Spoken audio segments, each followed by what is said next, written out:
The name J appears in our alphabet, Yeah. scholastically speaking, Okay. only 500 years ago. So it means that Jesus himself never had that name being used on him. So the name Jesus we are using is I'm foreign. just talking as a scholar. Okay. How that impacts on you, that's another story. If you want information, I'll give you raw as it is. 100%. So the name J is Jesus, Yes. only appears on our alphabet as of 500 years ago. So And the he lived question, way before 500. 1,500 years prior to that. So the question is, if on the Hebrew charts and on hieroglyphics and on Italian writings and Greek writings, J is not there, what is the agenda of the Catholic system converting from Yeshua to Joshua? And as if that is not enough, the first rule of academic excellence in terms of translations of scripture, Okay. you don't translate a name. You don't translate a name. It's a crime. Mount Carmel remains Mount Carmel. Hence slavery was the biggest crime, to take away people's names. Moses remains Moses. Right. You don't translate a name.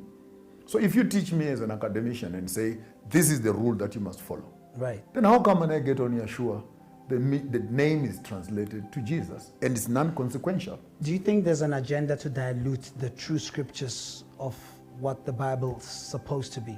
Was there an agenda to even minimize African significance in the Bible? If we can go back on the text itself, you would find that the European does not appear on the text. Let's agree on that as a start-off point. The only time you see the European appearing on the text is on writings such as the Romans, which is a New Testament phenomenon. That Paul. Herod, Okay. when Yeshua was born, he was being taken to be counted. By who? By the Roman Empire. Then the Romans start appearing in the New Testament. In fact, they don't appear as much except as oppressors. The crucifixion of Yeshua happens in the hands of the Romans, who are the Europeans.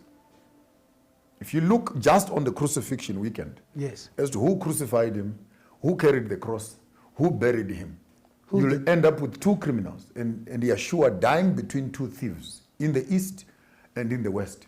And Africa being at the center of the cross, we have thieves from the east, we have thieves from the west. The question is, how are we dealing with the Chinese? How are we dealing with the Americans? But that's more at a spiritual level. 100%. But in the history space itself, Joseph of Arimathea, Simon of Cyrene, and etc., people who come to rescue Yeshua on the cross are fellow black people.